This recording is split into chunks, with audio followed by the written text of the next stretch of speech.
మళ్ళీ comedy. Hi, బాగున్నారా? ఇప్పుడు డైరెక్ట్గా పాయింట్లోకి వచ్చేస్తాను. అందరికీ ఇష్టమైన ఆట ఏది? మీ కుర్రాళ్ళని అడిగితే ఇంతేనండి. అది కాదు, అందరికీ ఇష్టమైన ఆట ఏది? Correct, cricket.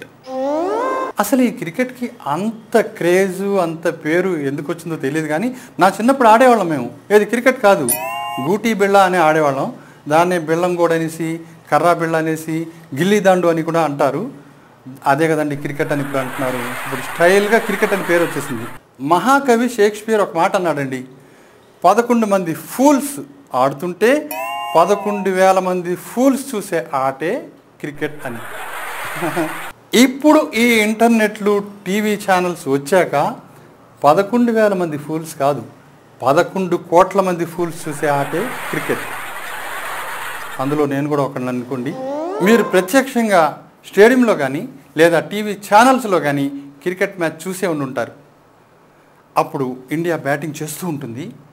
ఆట మంచి టెన్షన్గా, మంచి రసపట్లో ఉంటుంది. అప్పుడు టక్మని మన బ్యాట్స్మెన్ అవుట్ అయిపోతాడు.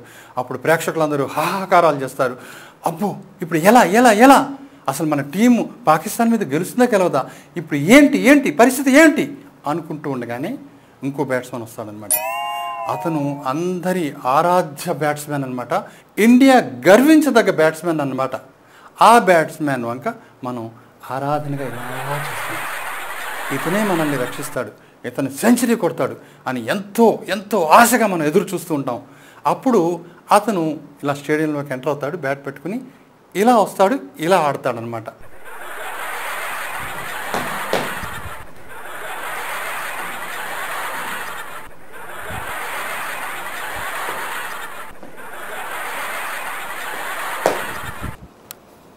బ్యాట్తో గ్రౌండ్ కొడుతూ ఉంటాడు, పొజిషన్ పెట్టుకున్నాడు అనమాట.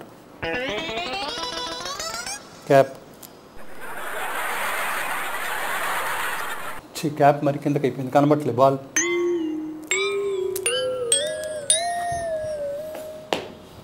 చుట్టూ చూస్తాడు అందరినీ, ఫీల్డర్స్ ఎక్కడెక్కడున్నాడు.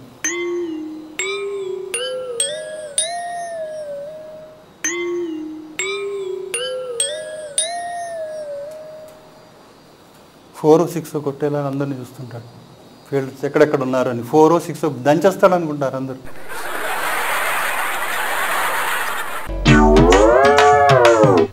బౌలింగ్ అక్కడి నుంచి రాబోతుంది, సడన్గా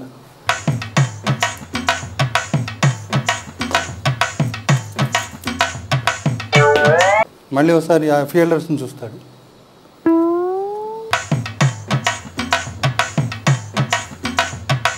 బౌలింగ్ అయిపోయింది, అక్కడి నుంచి వేస్తున్నాడు, ఒక స్టెప్ వేసుకున్నాడు,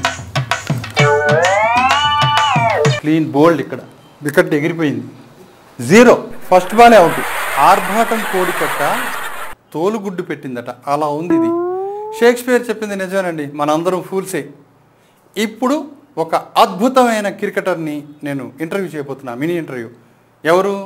సచిన్ అని అనుకుంటున్నారా?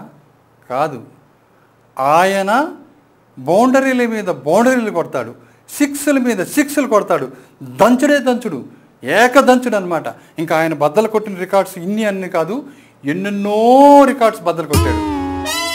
ఎస్, మీరు కరెక్ట్, అతనే వీరేంద్ర సెహ్వాగ్. ఆ ఇంటర్వ్యూ మీకోసం, మినీ ఇంటర్వ్యూ. ఇప్పుడు ఆయన ఆన్లైన్లో ఉన్నాడు. హాయ్ సెహ్వాగ్. హాయ్ మల్లిక్. ఎవరయ్యా నువ్వు? సెహ్వాగ్ అంటుంటే నువ్వు వచ్చి కూర్చున్నావేంటి అక్కడ? నేను సెహ్వాగ్ ఉన్నది. కాసేపు అయితే నేనే సచిన్ అనేలా ఉన్నావు. లేదు మల్లిక్, నేను సెహ్వాగ్, జాగ్రత్తగా చూడు. అవును నువ్వే. అరే నువ్వే ఏంటి సెహ్వాగ్, నెత్తి మీద ఆ విగ్గేంటి? దాన్ని చూసి నేను నిన్ను గుర్తుపట్టలేదు. ఇది విగ్గు కాదు మల్లిక్, ఒరిజినల్ హెయిర్, కష్టపడి మొలిపించుకున్నా.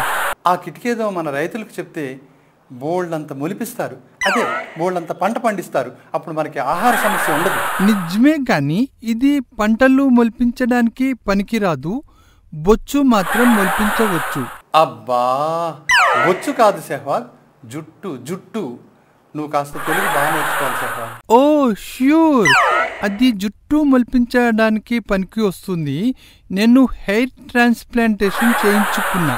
కానీ సడన్గా హెయిర్ ట్రాన్స్ప్లాంటేషన్ చేయించుకోవాలనే ఆలోచన నీకు ఎలా వచ్చింది సెహ్వాగ్? అవునులే, తలలు బోడులైనా తలపులు బోడులు కావు కదా. నా ఐడియా వేరే ఉంది.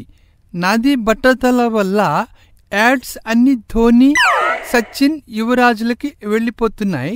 నాది బట్టతల వాళ్ళకి వరం అయింది మల్లిక్.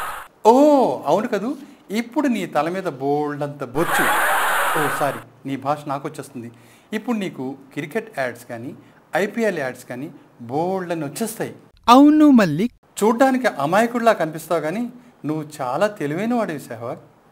దీపం ఉండగానే ఇల్లు చక్క పెట్టుకుంటున్నావు. నో, ఆట ఉండగానే యాడ్స్ చక్కా పెట్టుకుంటున్నా. నీ ఫ్యూచర్ ప్లాన్స్ ఏంటి Sehwag? Present plans, future plans అన్నీ క్రికెట్ రికార్డ్స్ బద్దలు కొట్టడమే కదూ? కాదు, యాడ్స్లో నా లైఫ్ అద్దర కొట్టడం.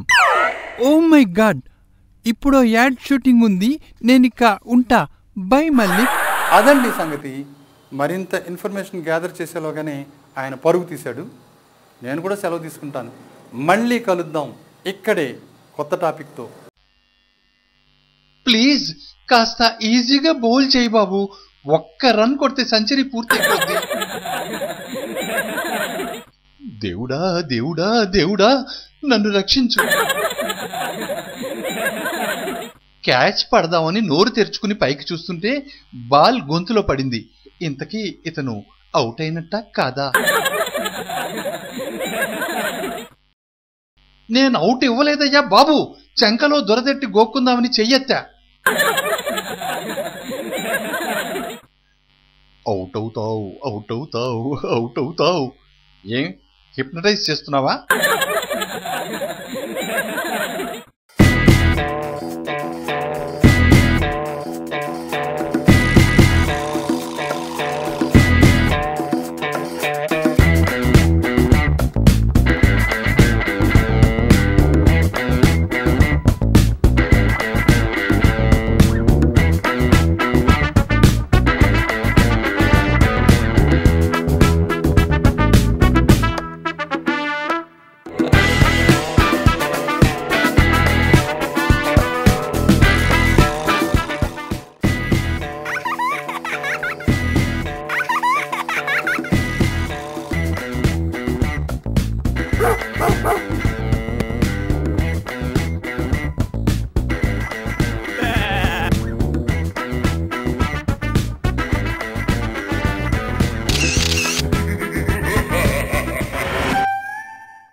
మల్లిక్ కామెడీ.